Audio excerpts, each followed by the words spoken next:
à tous et bienvenue pour notre nouvelle célébration aujourd'hui. On va commencer à louer notre Dieu avec Momentum Music. Momentum Music qui sera d'ailleurs pour tous nos amis qui sont dans le nord de la France et la Belgique aussi. Mais Momentum Music sera en tournée en Normandie à Saint-Étienne-du-Rouvray le 31 mai et du côté de Valenciennes le 1er juin. Je vous invite à prendre vos places. Vous avez le lien pour la billetterie pour pouvoir le faire. Ça sera un temps béni où on sera heureux de vous retrouver et de louer tous ensemble notre Dieu. Avant cela, on va louer le Seigneur déjà maintenant avec eux.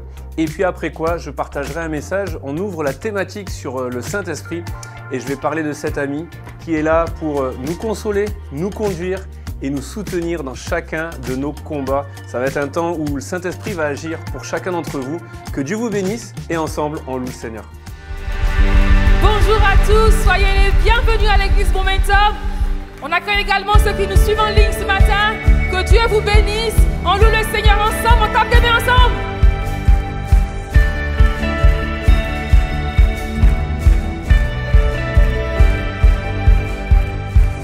Dans la vallée des peurs et des larmes, je ne crains rien, car tu es avec moi. Oui, tu es avec moi.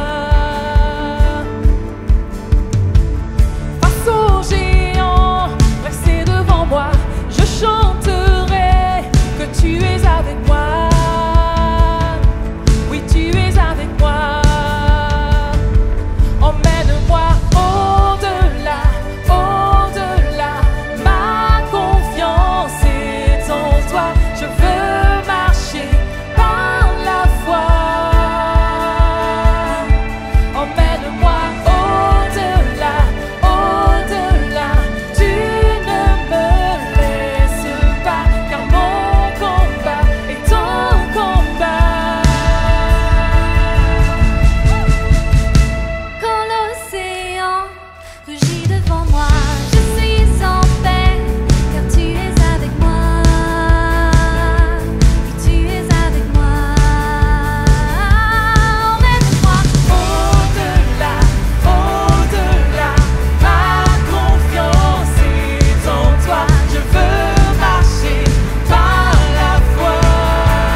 Dieu est victorieux. Quelle joie dans la maison du Père, quelle joie dans la maison de notre Dieu. Nous élevons nos voix, nous ne nous tairons pas.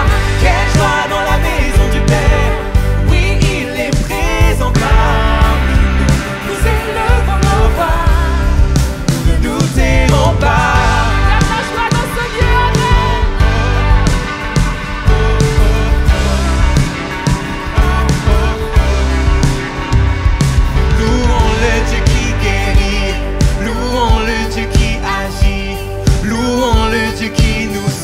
Le chemin sur la croix, il s'est livré, puis il est ressuscité. Notre Dieu nous redonne vie. Quelle joie dans la maison du Père, quelle joie dans la maison de notre Dieu. Nous élevons nos voix, nous ne nous tairons pas. Quelle joie dans la maison du Père, oui, il est présent parmi nous. Nous élevons nos voix, nous ne nous tairons pas. Regardez bien ensemble, Église. Nous étions mendiants, maintenant couronnés. Nous étions captifs, maintenant libérés. Nous sommes acceptés, pardonnés, par grâce rachetés. Que tes enfants, oh Dieu, te louent. Déclare-le. Nous étions mendiants, maintenant couronnés. Nous étions captifs, maintenant libérés. Nous sommes acceptés, pardonnés, par grâce rachetés.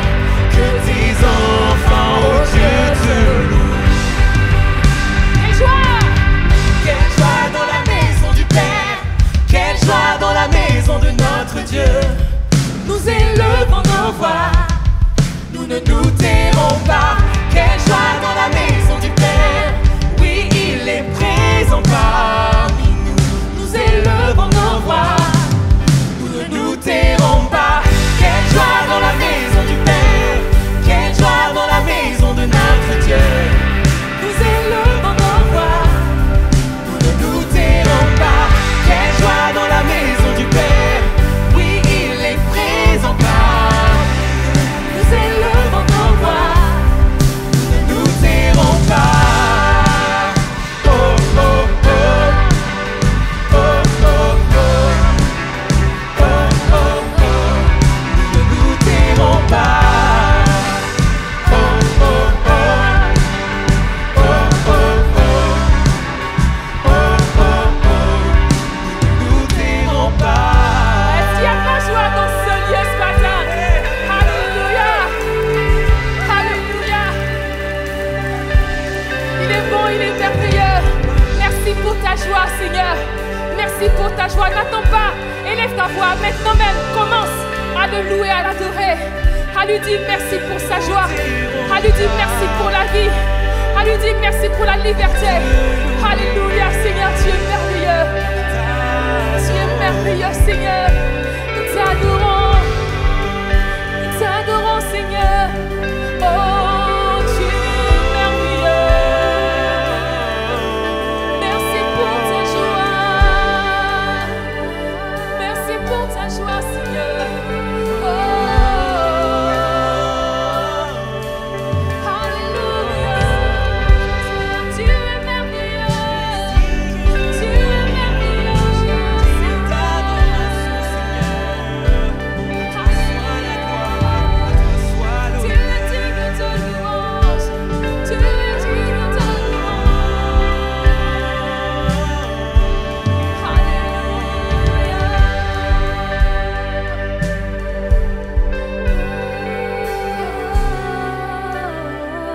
Tu es merveilleux, Seigneur. Tu es merveilleux, Jésus. Alléluia. Ah, merci Jésus. Merci Jésus pour cette joie. Vous savez, Jésus ne nous a pas laissés seuls face à nos ennemis, face à nos difficultés. Il nous a donné une arme, il nous a donné son nom. son nom que nous pouvons proclamer avec autorité et avec foi, peu importe les situations.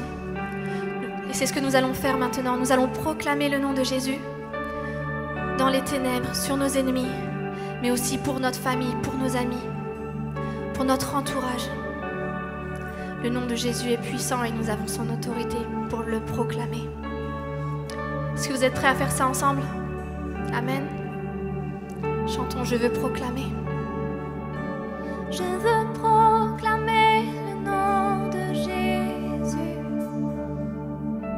sur nos cœurs et sur chaque pensée, car je sais que la paix est dans ta présence, en toi Jésus.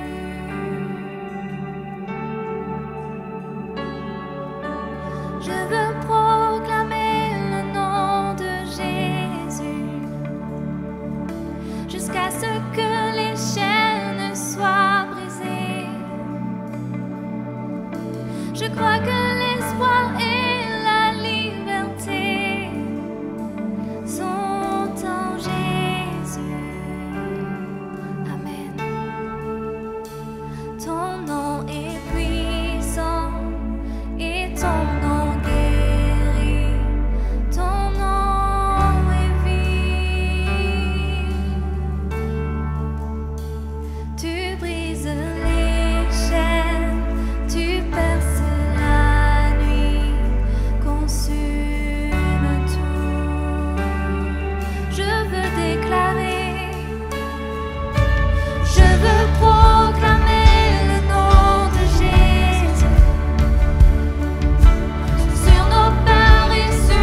pour ton entourage. Prie peut-être pour ta famille, pour tes amis, pour tes collègues, pour tes voisins. Laisse-toi inspirer par Dieu et élève ta voix maintenant. Déclare le nom de Jésus, celui qui apporte la paix. Jésus, Jésus, Jésus. Je te remets ma famille. Déverse la paix. Déverse ta paix, Jésus, en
C'est ton nom que nous proclamons dans ton Église, Seigneur.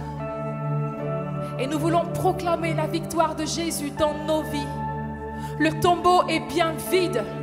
Le tombeau est bien vide. Jésus est ressuscité.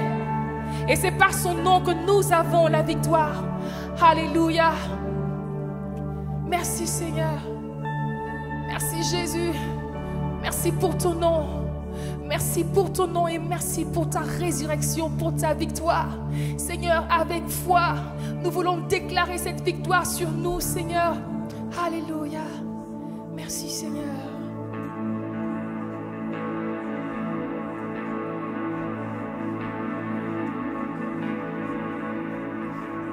Homme de douleur, fils de Dieu, trahi par les siens, le fardeau de notre péché sur Jésus fut posé.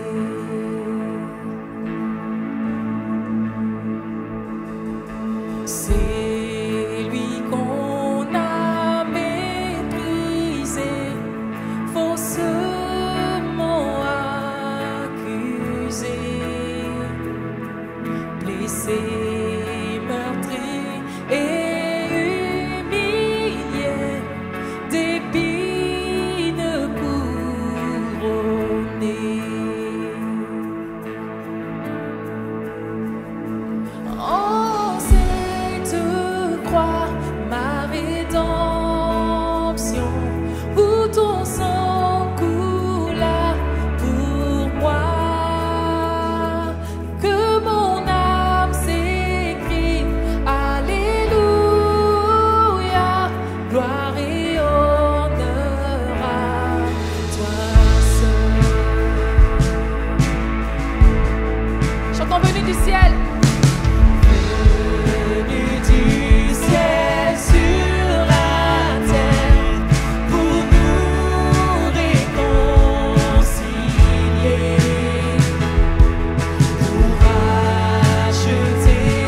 par le sang précieux que Christ a versé, le péché vaincu, son emprise n'est plus, il m'a libéré pour l'éternité. Ma dette est payée, elle est effacée par le sang précieux, le péché vaincu.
Je vais vous inviter à prendre place, mais avant de le faire, juste tournez-vous, ceux qui sont devant, tournez-vous vers le fond. Et ça me donne l'occasion de vous rappeler qu'il reste de la place au culte de 9h, le vendredi à 20h, à la célébration de 13h. N'hésitez pas, pour ceux qui le peuvent, à basculer sur ces célébrations. Ça nous permettra d'accueillir plus de monde à celle de 11h. Que Dieu bénisse chaque personne qui vient dans ce lieu. Également, que Dieu bénisse chaque personne qui suit les célébrations en ligne. C'est toujours un privilège de pouvoir s'adresser à ceux qui sont physiquement ici le dimanche et puis ceux qui vont suivre les messages en ligne. Vraiment, que Dieu vous bénisse pleinement. Aujourd'hui, j'ai la joie de pouvoir démarrer une nouvelle thématique. Il y a quelques semaines, depuis plusieurs semaines, on a eu une thématique sur la personne de Jésus.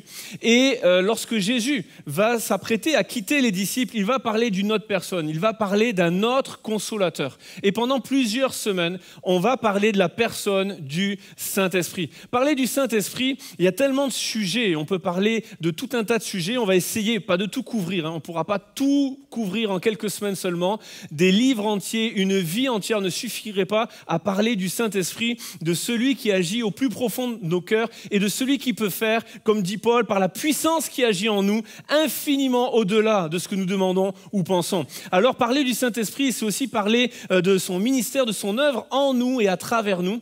Et c'est quelque part parler d'un ami.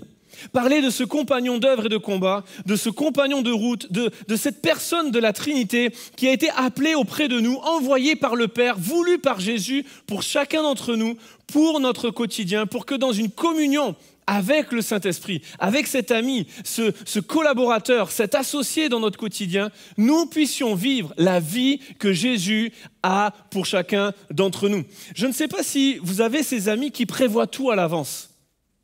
Ces amis qui pensent à chaque détail pour vous. Peut-être que vous avez ces amis-là. Jésus était cet ami-là. Alors qu'il s'apprêtait à quitter les disciples, Jésus a pensé à tout pour ses disciples. Jésus a tout prévu pour leur bonheur et pour leur vie. Il a prévu le Saint-Esprit. Alors, je ne sais pas si vous êtes de celles et de ceux qui essayent d'anticiper, qui essayent de tout prévoir à l'avance. Peut-être vous avez déjà vu ces documentaires ou ces choses à la télé, ces personnes. Peut-être vous êtes l'une de ces personnes. Et si c'est le cas, Dieu vous bénit également. Mais peut-être ces personnes qui ont un sous-sol caché dans la maison, dans le jardin, un espèce de bunker où vous gardez tout un tas de conserves au cas où il y a la Troisième Guerre mondiale, au cas où il y aurait une attaque nucléaire. Il y a des gens comme ça et vraiment Dieu vous bénit, mais j'aimerais vous dire, avec 5 enfants à la maison, avec mon épouse, cacher de la nourriture pour espérer prendre vie à la Troisième Guerre mondiale, c'est pas possible.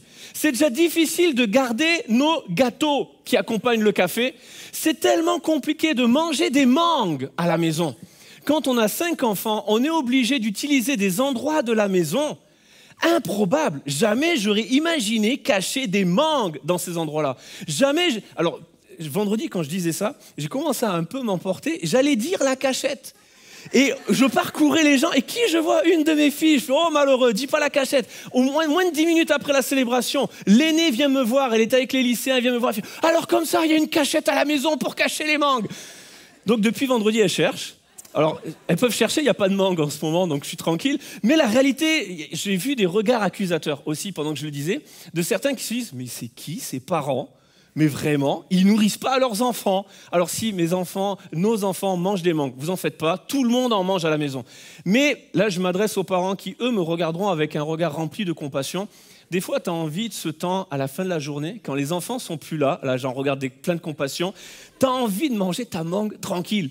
Sans que, ça fait même pas de bruit une mangue, mais à peine tu la sors, je sais pas, l'odeur, je peux en avoir aussi, et en 3 secondes, t'as que le noyau à ronger. C'est pas possible de penser comme ça. Alors tu es obligé de les cacher. Alors comprenez que avoir un espace où tu prévois la Troisième Guerre mondiale, 5 enfants, tu peux pas. C'est juste pas possible. Mais tu as besoin des fois de te préparer, d'anticiper, et surtout quand tu arrives à le faire, je peux comprendre les gens qui le font parce que ça amène tellement de quiétude, de tranquillité, de repos et de paix, d'anticiper les choses. Jésus, lorsqu'il s'adresse aux disciples et qu'il leur dit « J'ai prévu quelque chose pour vous, j'ai anticipé ce qui va venir », il veut tranquilliser leur esprit. Il leur dit « Soyez en paix, n'ayez crainte, que votre cœur ne se trouble point ». Et il y a des gens qui font ça dans l'église. Vraiment, c'est tellement bénissant. On en a été au bénéfice. Parfois, quand un couple accueille un bébé, qu'une maman vient d'accoucher, il y a des amis, parfois c'est ton groupe maison, parfois c'est les gens qui servent avec toi, des fois c'est des amis, la famille, peu importe. Il y a cet élan de solidarité de quelques personnes qui te préparent des repas que tu as juste après à mettre au frigo ou au congèle, et puis pendant 5, 6 jours, une semaine, tu as à manger. J'aimerais vous dire que quand tu viens d'accueillir un bébé ou un nouveau bébé dans la maison et que tu rentres à la maison, tu as tellement de choses auxquelles il faut penser que c'est tellement reposant de se dire au moins, j'ai pas à penser à faire des courses, j'ai pas à penser à qu'est-ce que je veux manger, tout est déjà prêt, j'ai juste à le chauffer, des gens ont pensé ça pour moi. Ça amène tellement de paix, tellement de tranquillité. J'aimerais vous dire, Jésus est cet ami pour les disciples et pour chacun d'entre nous. Avant qu'il quitte les disciples, il va leur dire, et c'est le titre de mon message, c'est la pensée de Jésus pour nous. On va faire le lien entre Jésus et le Saint-Esprit, et Jésus nous dit ce matin que votre cœur ne se trouble point. Que votre cœur ne s'alarme point. Ne soyez pas agités, ne soyez pas inquiets. Que votre cœur ne se trouble point. J'ai envoyé pour vous le Saint-Esprit. Et on va parler du Saint-Esprit comme de cet ami qui est là pour que tu ne t'inquiètes pas à chaque jour. Il y a tout un tas de soucis, d'inquiétudes. Le monde est anxiogène. Les nouvelles sont anxiogènes. Ça nous amène tout un tas d'anxiété et d'inquiétude. Mais Jésus a pensé à tout. Il a prévu le Saint-Esprit pour cela. Pour que dans ton quotidien, tu puisses ne pas t'inquiéter, ne pas t'alarmer, mais que tu puisses demeurer dans la paix. Jésus va dire, Jean 14, Jean 15, Jean 16, ce sont non pas les premières fois où Jésus parle du Saint-Esprit, c'est pas non plus la première fois où on parle du Saint-Esprit dans la Bible, mais c'est la première fois où Jésus en parle de manière aussi explicite, où il parle de l'autre consolateur, du Saint-Esprit qui va venir pour chacun de nous. Alors j'ai pris pêle-mêle plusieurs passages. « Et moi je prierai le Père, dit Jésus, et il vous donnera un autre consolateur, afin qu'il demeure éternellement avec vous. L'Esprit de vérité sera en vous. Je ne vous laisserai pas orphelins, mais le consolateur, le Saint-Esprit, que le Père enverra en mon nom, vous enseignera toutes choses. Il vous rappellera tout ce que je vous ai dit. Je vous laisse ma paix, je vous donne ma paix. Que votre cœur ne se trouble point et ne s'alarme point. Il vous est avantageux que je m'en aille. Quand le consolateur sera venu, l'Esprit de vérité, il vous conduira dans toute la vérité et il vous annoncera les choses à venir. » Jésus a tout prévu pour toi et moi. Jésus a tout prévu pour nous en la personne du Saint-Esprit. Il dit aux disciples, « Il vous est avantageux que je m'en aille. » C'est un avantage, c'est dans votre intérêt, c'est dans votre utilité commune. C'est profitable pour vous que je m'en aille. Je ne sais pas pour vous, mais quand je lis les évangiles, ou quand je vois la vie de Jésus, parfois je me dis, mais j'aurais tellement voulu être à la place des disciples. J'aurais tellement voulu vivre avec Jésus, en chair et en os, le suivre partout, voir ses miracles, entendre ses discours. J'aurais voulu être avec Jésus. Et alors qu'on peut avoir ce genre de pensée, Jésus, paradoxalement, dit aux disciples, c'est un avantage pour vous que je vous laisse. C'est un avantage pour vous que je vous laisse et que je vous quitte, parce que si je ne le fais pas, le Saint-Esprit ne pourra pas venir. C'est un avantage parce que le Saint-Esprit va venir, l'autre consolateur, le Père va l'envoyer en mon nom. Alors c'est profitable pour chacun de vous. Et c'était un avantage que Jésus parte, pour que nous, aujourd'hui, nous puissions vivre la communion et la vie avec le Saint-Esprit. Parce que le Saint-Esprit veut amener cette paix en chacun de nous.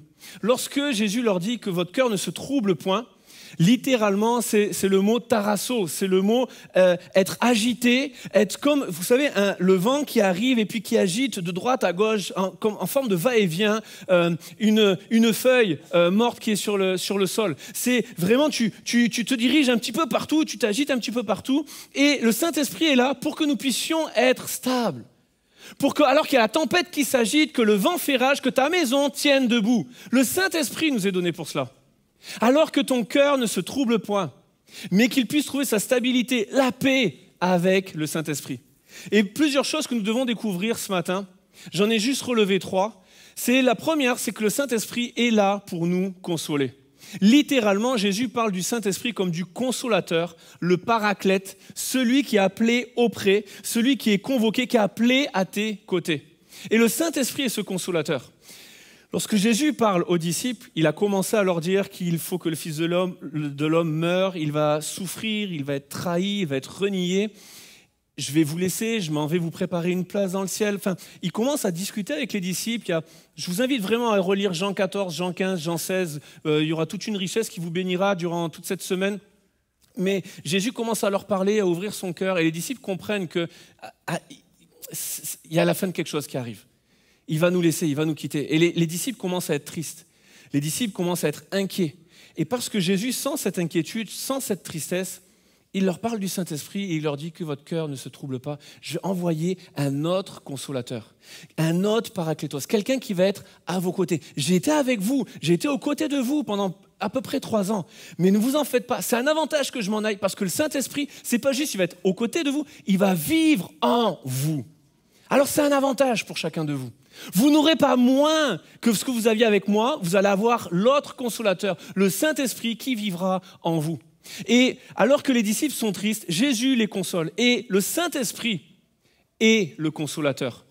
J'aimerais m'adresser à toutes les personnes qui parfois ont vécu une séparation, ont vécu un déménagement, ont vécu le fait de quitter un endroit, de quitter des gens de la famille, de quitter des amis, de quitter des relations. Parfois, c'est une personne qui vous a quitté et qui est décédée et il y a ce deuil qui ne se fait pas, il y a cette consolation qui ne prend pas place. J'aimerais vous dire Toutes les personnes, toutes celles, tous ceux qui sont dans cette tristesse de la séparation, qui ne se sont pas remises de cette fin parfois brutale et soudaine, le Saint-Esprit est le consolateur.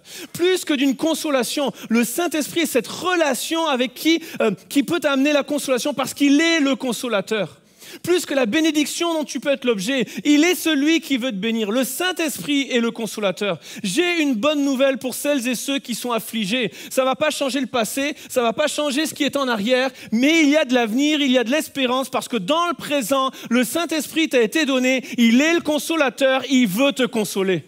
Il veut prendre soin de tes blessures, il veut prendre soin de ton affliction. C'est pour ça que Jésus pouvait dire « Heureux les affligés, car ils seront consolés ». Le Saint-Esprit connaît ce que tu ne connais pas. Lorsque Jésus le dit, il parle à des gens qui souffrent, mais il dit « Heureux les affligés ». Parce qu'il savait, le Saint-Esprit va venir, le consolateur va venir, ils seront consolés. Et le Saint-Esprit connaît ce que tu ne connais pas. Il a en tête ce que toi tu n'as pas. Et il y a des parents. C'était comme physiquement, je pouvais vous voir dans des pièces de votre maison en train de prier pour le salut de vos enfants, pour les études de vos enfants, de manifester le désespoir qui vous prend au plus profond de vos entrailles, de vos tripes, parce que vous ne voyez pas d'espoir pour telle personne de votre famille, votre fils, votre fille. Et alors que vous êtes en train de prier, il n'y a même plus des mots qui sortent, il n'y a même plus des phrases construites, c'est juste des larmes, c'est juste des supplications, c'est juste des soupirs. J'ai une bonne nouvelle, le Saint-Esprit, nous dit Paul, soupire par des soupirs inexprimables, il intercède pour toi et moi. Alors que dans notre faiblesse, dit Paul, l'Esprit nous aide dans notre faiblesse, car nous ne savons pas ce qu'il convient de demander dans nos prières. Mais l'Esprit intercède lui-même par des soupirs inexprimables. Alors que tu es dans ta maison ou dans ta voiture et que tu es en train de prier pour ta situation et que tu es au bord du désespoir et que il y a juste des larmes qui coulent, le Saint-Esprit prend tes larmes, il les transforme en prières. Il prend tes soupirs, il prend tes douleurs, il les transforme en requêtes et en supplications. Le Saint-Esprit intercède pour toi dans tes faiblesses parce qu'il est le consolateur. Alors il y a une bonne nouvelle à vivre, à recevoir cette invitation, à répondre à cette invitation, à vivre cette relation avec le Saint-Esprit. Parfois, j'avais cette image depuis vendredi.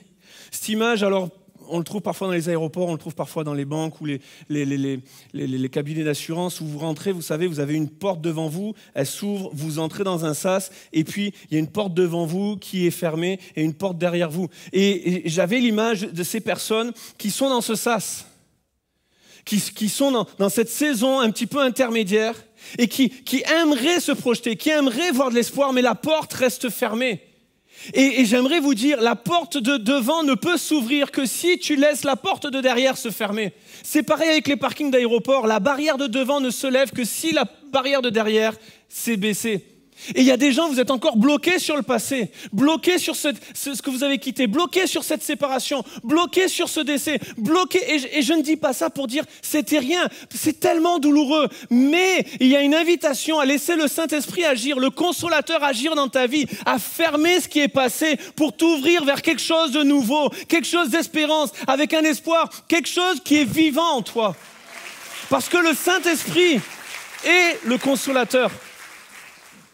Vous savez, des fois, le Saint-Esprit, tout simplement, le mot esprit, c'est le mot pneuma, pneumatique, etc., c'est poumon, etc., c'est le mot vent. Et le Saint-Esprit est le souffle de Dieu qui veut te donner la vie.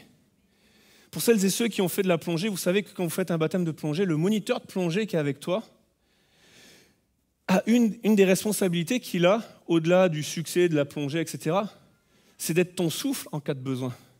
Que si toi, à un moment donné, tu manques d'oxygène, lui va te communiquer son oxygène. Parce que toi, pendant que tu t'inquiètes, parce que tu vois les profondeurs de la mer et tu te dis mais où je suis et qu'est-ce que je fais sous l'eau et pourquoi et tu t'inquiètes et tu t'agites et tu fais des va-et-vient dans ton esprit et tu gaspilles et tu prends beaucoup plus d'oxygène qu'il n'en faut et tu vides ta bouteille, lui, il est paisible. Alors il peut être ton souffle en cas de besoin. J'aimerais te dire que pendant que tu fais des va-et-vient et que tu es troublé et que tu es inquiet, le Saint-Esprit, lui, il est paisible. Parce que lui, il sait la fin. Il connaît ce que tu ne connais pas. Il veut être ton souffle ce matin. Il veut être ce souffle qui te rend la vie. Lorsque Dieu a créé Adam et Ève, il a créé un corps et l'Esprit de Dieu. Il a soufflé et l'Esprit de Dieu a amené la vie. Peu importe ce que tu formes comme projet, que ça soit ton couple, ta famille, ton travail, peu importe ce que tu formes comme projet. Ce dont nous avons besoin en tant qu'Église, hommes, femmes, famille, ville, région, c'est de l'Esprit de Dieu qui met la vie en tout ça. On a besoin du consolateur qui met la vie dans ces choses-là. Dieu peut redonner la vie par un souffle nouveau. Et il y a parfois des personnes, quand je priais ce matin, c'est venu vraiment me briser, des personnes qui sont physiquement là ou devant leur écran, mais qui sont mortes à l'intérieur. Et c'est comme s'il y a une pause, tu es dans ce sas et il n'y a plus rien qui se passe. Le Saint-Esprit veut amener la vie en toi ce matin. Le Saint-Esprit veut souffler un souffle nouveau. Et il veut t'animer d'un souffle nouveau pour que tu reprennes espoir, pour que le passé soit passé et que l'avenir s'ouvre devant toi. Le Saint-Esprit veut amener la vie à ce qui est mort en chacun d'entre nous. Parce que le but du Saint-Esprit, c'est de nous conduire. Lorsque Jésus parle, il dit, il vous enseignera, il vous rappellera les paroles, il vous conduira, il dira, il annoncera. Et il s'adresse à des gens qui, oui, les disciples vont perdre un ami avec Jésus. Mais ils vont aussi perdre un maître, un guide spirituel. C'est pour ça que Jésus leur dit, je ne vous laisserai pas orphelins. Le mot orphelin, bien sûr, que ça fait référence à celles et ceux qui peuvent perdre un papa, une maman, mais c'est aussi ceux qui se retrouvent sans guide spirituel. Et Jésus sait que pendant 3 ans, il les a conduits, il les a dirigés, il les a orientés, il les a enseignés. Et alors qu'il part, il y a cette inquiétude de « mais qu'est-ce qu'on va devenir sans Jésus ?» Alors il leur dit « je ne vous laisserai pas sans un guide, le Saint-Esprit viendra. » Et il vous enseignera, il vous rappellera les paroles que j'ai dites, il annoncera des choses à venir, il fera des choses nouvelles. Le Saint-Esprit va être ce guide pour vous. Parce que le Saint-Esprit est là pour nous conduire. Ce sont des choses, dit Paul, comme il est écrit, des choses que l'œil n'a point vues, que l'oreille n'a point entendues, qui ne sont point montées au cœur de l'homme. Des choses que Dieu a préparées d'avance pour ceux qui l'aiment. Dieu nous les a révélées par l'Esprit. L'Esprit de Dieu veut te révéler ce que tu ne connais pas. L'Esprit de Dieu veut te faire voir ce que tu ne vois pas, parce qu'il voit ce que toi tu ne vois pas. Il voit dans l'invisible. Et alors que toi tu es bloqué dans la situation présente, le Saint-Esprit voit au-delà. Le Saint-Esprit voit au-delà de ce que tes yeux voient. Il voit l'invisible. Paul un jour se retrouve dans cette situation. Je vous invite aussi à lire Acte 16, ça vous fait un peu de lecture, Jean 14, 15, 16, Acte 16. Paul a fait un premier voyage missionnaire. Et dans ce voyage missionnaire où il a parlé de Jésus, dans des endroits qui ne connaissaient pas Jésus, il y a des églises qui ont été fondées. Et lorsqu'il a le souhait de faire un second voyage missionnaire, il se projette avec le fait de visiter les implantations du premier voyage. Il le fait, et avec son ami Silas. Et alors qu'ils ont fini de faire ce tour, il projette d'aller plus loin. Il veut aller en Bithynie, l'Esprit de Dieu ne lui permet pas. Et il projette il fait un autre projet, il formule un autre projet d'aller dans une autre région de l'Asie mineure. L'Esprit de Jésus ne lui permet pas. Et là, dans la nuit, le Saint-Esprit va parler au cœur de Paul, avec la vision d'un Macédonien qui lui dit « Passe en Macédoine, viens et secours-nous. » Aujourd'hui, pour qu'on ait une compréhension, quitte l'Asie mineure et la Turquie, passe en Europe et du côté de la Grèce. Va de l'autre côté de la mer. Et là, Paul comprend que le Saint-Esprit veut le conduire. Il y va, et là, il se rend à Philippe, et vous lirez Actes 16, 17, 18, tout ce qui s'y passe. Tout ça pour dire que le Saint-Esprit n'a pas dit à Paul « tes projets ne sont pas bons ». Le Saint-Esprit n'a pas dit à Paul « tes projets manquent de foi ». Paul était un homme ambitieux, Paul était un homme de foi, il voulait aller plus loin. Il voulait que d'autres personnes goûtent à l'amour de Jésus. Mais le Saint-Esprit avait plus encore que ce que Paul pouvait imaginer. C'est pour ça qu'après, quand il écrit aux églises, il dit à celui qui peut faire par la puissance qui agit en nous, infiniment au-delà de ce que nous demandons ou pensons. À lui soit la gloire au siècle des siècles. Le Saint-Esprit a voulu conduire Paul bien au-delà de ce qu'il demandait. Et Paul va être conduit à Philippe, il y a tout un tas de choses. Et ce à quoi je pense aujourd'hui, c'est à toutes ces personnes qui sont dans cette saison où vous formez des projets, vous avez des projets en tête, et il y a dans le cœur de l'homme beaucoup de projets, mais pour l'instant, tu ne fais face qu'à des non. Des fois, le diable s'oppose à toi et à tes projets. Mais des fois, le Saint-Esprit te dit non. Et sauf que humainement, on n'aime pas ça. On a 5 enfants avec nos enfants. Croyez-moi, là, Léo, 2 ans, quand tu lui dis non, toi, non. On est en plein dedans, là. On est vraiment dans cette étape de sa vie où on est en train de défier qui a l'autorité, qui a et machin. Donc ça va, j'ai encore un peu plus de muscles que lui, je tiens encore. Mais on est avec le Saint-Esprit, on est des fois comme ça. Le Saint-Esprit te dit non. Puis toi, tu es là dans la prière. Non, non, Saint-Esprit, je continue, je prie, j'intercède. Je vais jeûner même pour ce projet. J'aimerais te dire, laisse le Saint-Esprit te conduire. Passe-lui le volant de ta vie, laisse-le conduire, deviens passager, découvre la beauté des paysages autour de toi, mais laisse le Saint-Esprit te conduire parce que là où il va te conduire, la volonté de Dieu, c'est ce qui est bon, agréable et parfait. Et moi, dans ma vie, je ne veux pas juste le bon, parce que pour le bon, j'ai pas besoin de Dieu. Pour faire des choses bonnes, j'ai pas besoin de Dieu. Et pour faire des choses bonnes, l'impact, il sera juste sur la terre et juste humain. Mais j'aimerais vous dire que moi, ce que je désire, comme l'apôtre Paul et comme chacun d'entre vous, j'en suis persuadé, ce n'est pas juste le bon, c'est le divin. Parce que le divin est éternel, le divin dépend de Dieu. Le divin ne reste pas sur la terre, il va jusqu'au ciel. Paul avait un projet et le Saint-Esprit lui a dit 2 fois non. Il lui a dit, va en Macédoine. Paul est allé en Macédoine. C'est pour ça, lisez Actes 16, 17, 18, comme ça vous verrez que je ne dis pas des âneries et que je ne dis pas des mensonges. Paul va écouter et au retour, vous savez où il va? Exactement dans les endroits qu'il avait prévu d'aller. C'est juste que quand le Saint-Esprit te dit non, c'est qu'il a quelque chose de plus grand encore. C'est pas qu'il dit non, ton projet manque de foi, il n'est pas bon, mais il a quelque chose de divin. Et le divin englobe le bon. Parce que la volonté de Dieu, c'est bon, agréable et parfait. Et j'aimerais te dire que là, le Saint-Esprit s'oppose à toi. Il te dit non, c'est pour ton bien. Parce qu'il veut te conduire dans quelque chose qui est divin. Il y a quelque chose qui est plus grand encore. C'est le principe de l'émondage qu'on trouve dans Jean 15 et que vous lirez donc cet après-midi ou dans la semaine. Jésus parle, je suis le cep et vous êtes les sarments. Un sarment qui porte du fruit, le vigneron, mon Père, l'émonde pour qu'il porte encore plus de fruits. Et peu importe si vous êtes, vous connaissez le principe des vendanges vertes, si vous êtes du vignoble ou pas, si les vignes ça vous parle, si vous êtes bordelais, bourguignon ou peu importe, mais le principe c'est le suivant, c'est qu'un sarment qui porte du fruit, il l'émonde. Et quand le Saint-Esprit veut t'émonder et veut faire cette œuvre en toi, c'est difficile, il te coupe. Et puis c'est difficile humainement, personne n'en veut parce qu'il est en train d'enlever quelque chose qui a apporté du fruit dans ta vie.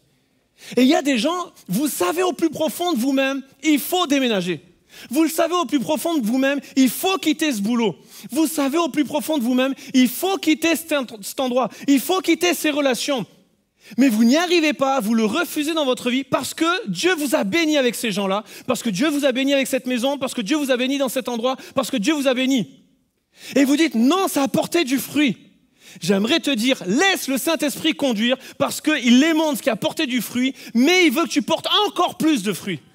Donc dans ce nouvel endroit, ce nouveau travail, cette nouvelle maison, ce nouveau lieu, Jésus va t'utiliser de manière encore plus puissante et tu vas porter encore plus de fruits. Et il vaut mieux la fin d'une chose que son commencement, parce que la fin d'une chose annonce le début de quelque chose de plus grand encore. Jésus te dit, le Saint-Esprit est là pour te conduire. Il veut t'enseigner, il t'annonce les choses à venir. Laisse le Saint-Esprit te conduire dans ce nouvel endroit. Laisse le Saint-Esprit te conduire dans cette nouvelle saison. Ne reste pas encore bloqué dans ce sas, tournez vers la saison d'avant. Laisse le Saint-Esprit t'ouvrir vers de nouveaux horizons. Paul va le faire. Il va se retrouver à Philippe, il va aller en Grèce.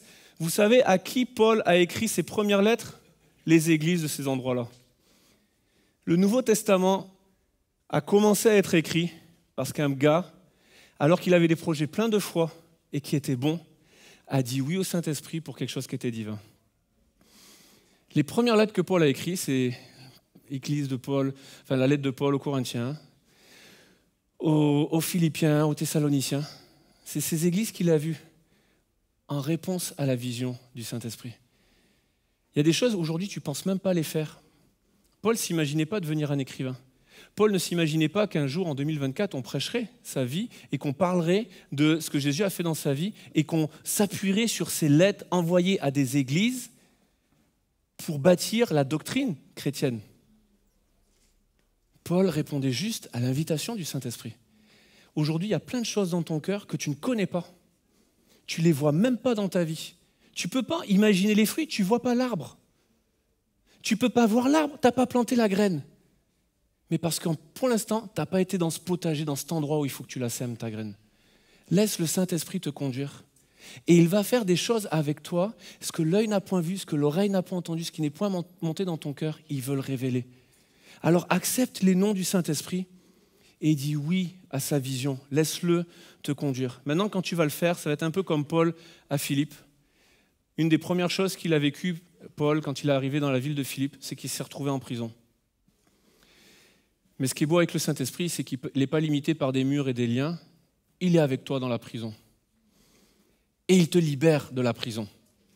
Jésus parle aux disciples et il s'apprête à les laisser. Et surtout, Jésus sait ce qui arrive pour les disciples.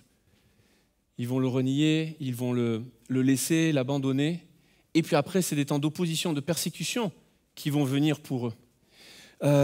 Au moment où Jésus va mourir, et puis on le voit et on l'a vu, on en a parlé quand on a parlé de Jésus, mais ils vont retourner à leur ancienne vie, ils vont fuir Jérusalem. Et c'est des moments difficiles, hostiles. Quand on lit les Actes des Apôtres, souvent on parle de la puissance du Saint-Esprit dans la vie de l'Église, et souvent on va faire des jeûnes et des prières pour dire « Seigneur, qu'on soit semblable à l'Église du 1er siècle, l'Église primitive, l'Église des Actes des Apôtres, qu'on voit ta puissance, que quand il y a Matthieu qui prêche, ou Patrice, ou Yvan, ou Marie, ou quel qu'il soit, JM à Bruxelles, qu'il y ait 3000 âmes qui se convertissent. Waouh ! Qui a envie de ça ? Bon, je me confesse, moi j'ai envie, les amis. J'ai envie que quand je prêche, il y a 3000 personnes qui donnent leur cœur à Jésus. Alors là, les amis, vous n'avez pas idée comment je serais chaud patate. Mais la réalité, c'est que pour que ça arrive, les disciples étaient persécutés et dispersés partout. Et là, j'ai moi-même jamais prié le Seigneur, persécute, envoie la persécution, envoie la dispersion pour que j'aille dans des endroits où humainement je ne serais jamais allé, que j'aille vers des gens que humainement je ne serais jamais allé voir, que j'aille vers des visages, vers des langues que je ne connais pas pour leur parler de toi. Jamais, je me confesse, je n'ai jamais fait cette prière. Je veux le fruit, je ne veux pas le processus. Mais le Saint-Esprit est là dans le processus. Le Saint-Esprit est là pour nos combats. Parce que si nous voulons un résultat qui est spirituel, le combat sera aussi spirituel. Paul parle aux Éphésiens, il dit « Nous n'avons pas à lutter contre la chair et le sang, mais contre les dominations de ce monde, les principautés de ce monde de ténèbres. Ton ennemi n'est pas ton patron, ton ennemi n'est pas ton employé, ton ennemi n'est pas ton frère, ta sœur, ton père, ta mère, ton fils, ta fille. Ton ennemi n'est pas ton voisin, ton ennemi n'est pas ton collègue de travail. L'ennemi, c'est le diable et il rôde comme un lion rugissant cherchant qui il va dévorer. Mais notre Dieu est le lion de la tribu de Juda. Il n'est pas terrorisé par le lion rugissant, c'est lui qui rugit le plus fort parce que celui qui est en nous est plus grand que celui qui est dans le monde. Mais le Saint-Esprit est là pour nous orienter et nous aider à discerner le bon combat. Si Paul parle du bon combat de la foi et que nous n'avons pas à lutter contre la chair et le sang, c'est qu'il y a des mauvais combats, il y a des faux combats et que des fois on lutte contre la chair et le sang. Et on fait des va-et-vient, on se disperse, on met beaucoup d'énergie face à notre femme, face à notre mari, nos enfants, nos défis du quotidien. Et on se trompe d'adversaire, on se trompe de combat. Et le Saint-Esprit est là pour nous aider à être stables. C'est son esprit qui nous remplit de force, d'amour et de sagesse et nous orienter vers le bon combat. Et dès lors qu'on comprend que le combat est spirituel, je comprends combien j'ai besoin du Saint-Esprit et que ce n'est ni par force ni par puissance, mais par l'Esprit de Dieu. Je comprends que les âmes avec lesquelles nous combattons ne sont pas charnelles, mais elles sont spirituelles et puissantes par la vertu de Dieu pour renverser les forteresses. Pas pour renverser mon voisin, pas pour renverser mon patron, pas pour renverser telle personne, mais pour renverser les forteresses d'incrédulité, le manque de pardon, les blessures du passé, les abus du passé, pour renverser ces forteresses qui nous emprisonnent, les faire tomber et nous aider à avancer. Le Saint-Esprit est là pour nos combats. Il est le paraklétos. Littéralement, c'est celui qui plaide notre cause. Lorsque Jésus parle du Saint-Esprit, il dit aux disciples, vous allez être amenés devant des tribunaux, des magistrats, on va vous condamner, mais ne vous inquiétez pas de ce que vous aurez à dire. Le Saint-Esprit parlera pour vous. Le Saint-Esprit mettra les bons mots dans votre bouche. Ne t'inquiète pas de tes rendez-vous cette semaine. Le Saint-Esprit parlera pour toi. Ne t'inquiète pas des persécutions et des paroles de ceux qui sont en face de toi. Le Saint-Esprit plaide ta cause. Il est le paraklétos. Il est ton avocat. Et il est appelé auprès de toi pour te défendre. Il n'est pas là pour t'attaquer. Il va défendre ta cause. Il va plaider ta cause. Il intercède pour toi. Il est cet avocat auprès du Père qui veut intercéder avec Jésus pour ta cause. Il peut ce que tu ne peux pas. Et j'ai invité les musiciens à revenir. Parce que lorsque Paul dit « Nous n'avons pas lutté contre la chair et le sang », Éphésiens 5 et Éphésiens 6. Donc ça vous fait Jean 14, 15, 16, Actes 15, 16, 17, 18 Et puis Éphésiens 5, 6. Vous en sortirez, je vous ai donné un peu de lecture pour la semaine. Et la semaine prochaine, vous me remercierez parce que le Saint-Esprit vous aura grandement béni. Mais Éphésiens 5 et 6, et pour de vrai, je le pense véritablement, mais Éphésiens 5, 6, lorsque Paul parle, nous n'avons pas lutté contre la chair et le sang, il parle de choses très quotidiennes de la chair et du sang. Les relations dans l'église entre frères et sœurs, les relations mari et femme, les relations parents-enfants, les relations dans le travail. Et Paul dit, on n'a pas à lutter contre la chair et le sang. Ton ennemi, ce n'est pas celui qui est à côté de toi. Ton ennemi, c'est le diable. C'est les dominations de ce monde. C'est les ruses du diable. Alors il parle de l'armure du chrétien pour résister, tenir fermement contre les ruses du diable. Et il donne, j'allais dire ce conseil, cette invitation, cet appel, ce commandement, cet ordre de marche et de combattant. Soyez continuellement remplis du Saint-Esprit. On a besoin du Saint-Esprit pour combattre à nos côtés. Soyez continuellement, pas juste aujourd'hui, continuellement remplis du Saint-Esprit. En fait, il y a deux manières de voir notre vie chrétienne. Lorsque Jésus parle du Saint-Esprit, il parle de ces fleuves d'eau vive pour nous, dans Jean chapitre 7. Et il y a deux manières de voir l'action du Saint-Esprit pour nous, ce matin et dans les jours à venir. Soit je dis, Seigneur, remplis-moi, remplis-moi, remplis-moi, remplis-moi. Et je suis juste un barrage qui retient la bénédiction de Dieu. Soit je dis, Seigneur, brise tout ce qui m'empêche d'aller vers ce qui est nouveau. Fais de moi un canal qui relâche et qui répand ta bénédiction dans ma vie. Il y a une invitation à ne plus être un barrage, mais à être un canal. À ne plus être un barrage qui retient les bénédictions pour moi, mais être un canal qui relâche les bénédictions, qui répand la bénédiction de Dieu pour les autres. Et quand tu le fais, parce que tu te déverses, tu réalises que tu as constamment besoin d'être rempli. Tu as constamment besoin d'être abreuvé, d'être rassasié par l'Esprit de Dieu, rempli de toute la plénitude de l'Esprit de Dieu. Parce que c'est ni par force ni par puissance, mais c'est par l'Esprit. Et j'aimerais vous dire, le Saint-Esprit est ce vent puissant qui ce matin fait péter le barrage, fait péter les murs qui nous empêchent d'avancer, abat les forteresses de raisonnement qui ne sont pas forcément parfois les forteresses ennemies, mais qui sont nos propres forteresses de raisonnement et d'incrédulité. Et le Saint-Esprit est ce souffle puissant qui veut donner vie à ce qui est mort en nous. C'est ce souffle puissant qui veut ajuster nos voiles et nous conduire vers ce qu'il a préparé. Mais il est ce souffle puissant qui veut terrasser l'ennemi et abattre les forteresses intérieures de nos vies. Alors on a juste besoin ce matin de faire cette prière. Saint-Esprit, souffle sur ma vie, souffle sur moi et fais ton œuvre au milieu de nous. J'aimerais vous inviter à vous tenir debout, s'il vous plaît, partout dans ce lieu. Et alors qu'on se lève, j'aimerais vous inviter à juste fermer les yeux et à baisser la tête un instant. Il y a cette invitation pour toute l'Église, mais j'aimerais prier pour des personnes qui veulent en manifester le besoin. Toutes celles, tous ceux qui sont dans ce lieu, alors qu'on a la tête baissée, les yeux fermés. Toutes celles, tous ceux qui veulent dire au Seigneur, j'ai besoin de ton esprit. Qui veulent faire cette prière, Saint-Esprit, souffle sur moi pour me consoler, pour agir dans ma vie, pour ramener la vie à ce qui est mort en moi. Alors là où tu es, lève ta main, j'aimerais prier pour toi dans un instant. Il y a plusieurs mains qui se lèvent un petit peu partout dans ce lieu. D'autres personnes, j'aimerais vous inviter, toutes celles, tous ceux qui veulent faire cette prière. Saint-Esprit, souffle dans ma vie afin de me conduire, d'ajuster mes voiles. Il y a dans mon cœur des projets et je sens bien qu'il y a une opposition et je réalise ce matin que ce n'est pas l'ennemi, mais c'est toi qui me dis non parce que tu as quelque chose de plus grand encore. Mais je suis attaché à cette saison d'avant. Mais je veux m'ouvrir à ce que tu as devant moi. Toutes celles, tous ceux qui veulent dire Saint-Esprit, souffle sur moi et souffle dans mes voiles. Levez la main, je vais prier pour vous. D'autres personnes encore qui lèvent la main, partout dans ce lieu.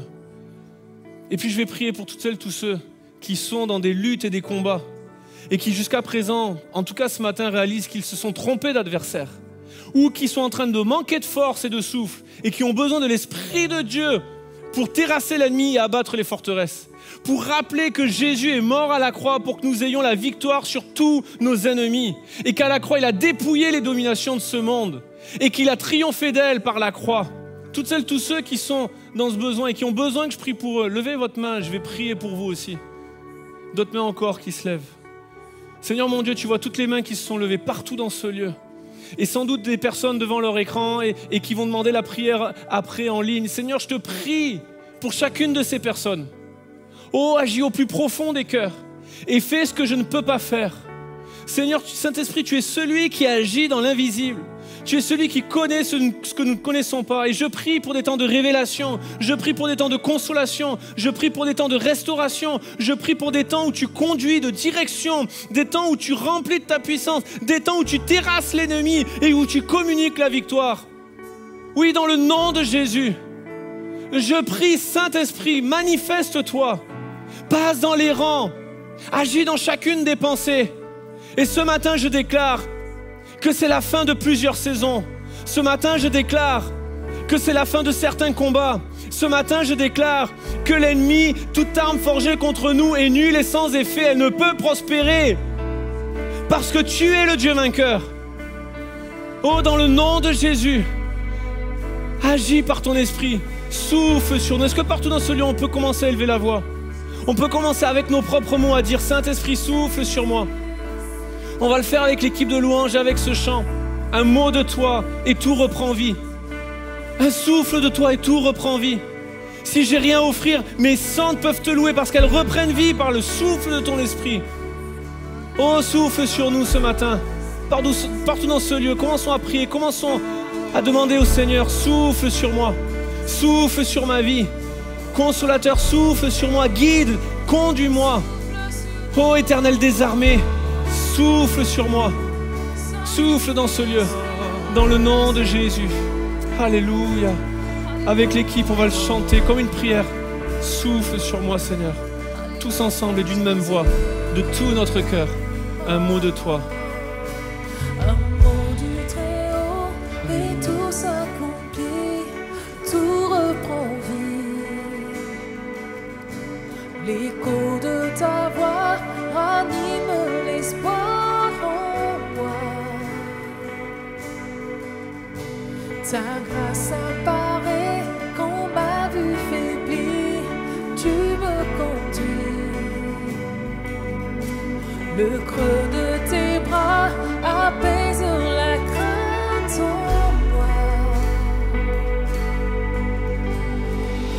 Toi seul peux calmer les mers, me porter dans le désert. Souffle sur moi, Saint-Esprit.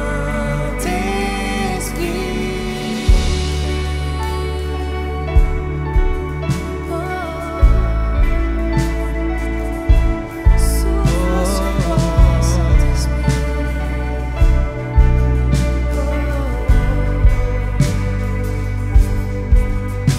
Tu viens rassasier mon âme assoiffée par ta bonté. Je ne tremble pas car ton regard est sur moi. Tu tiens dans ta main mon souffle de vie, ce que je suis. Tu es toujours là pour me serrer contre toi. Toi seul peux calmer les mers, me porter dans le désert. Souffle sur moi, Saint-Esprit. Toi seul peux briser mes chaînes, me délivrer de mes peines. Souffle sur moi, Saint-Esprit.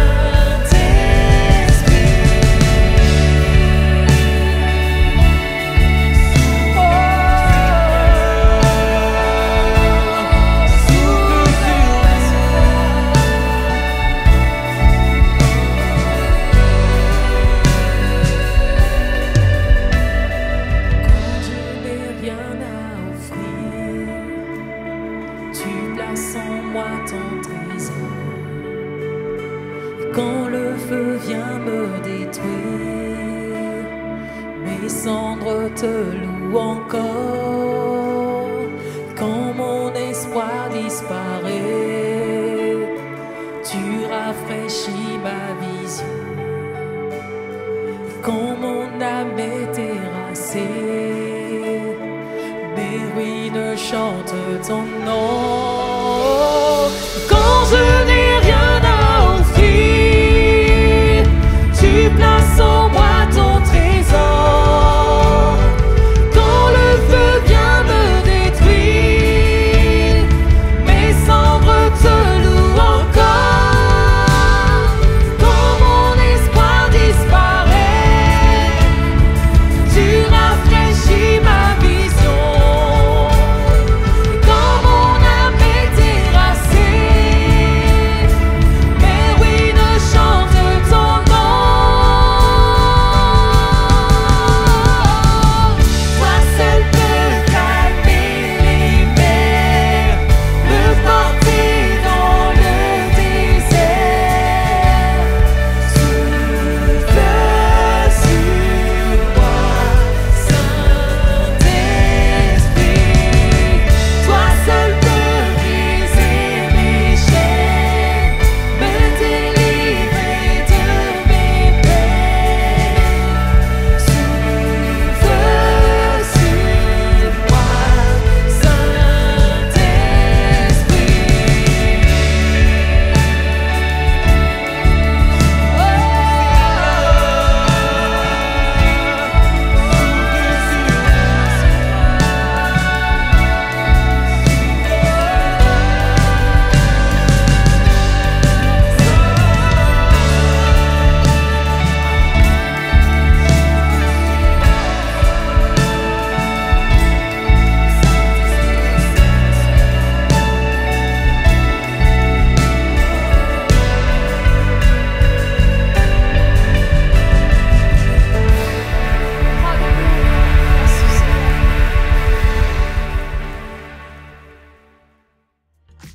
Merci encore une fois de nous avoir suivis durant ce temps de message et je ne peux pas avoir prêché sur le Saint-Esprit sans ouvrir la possibilité à toutes celles, tous ceux qui ont besoin de prière.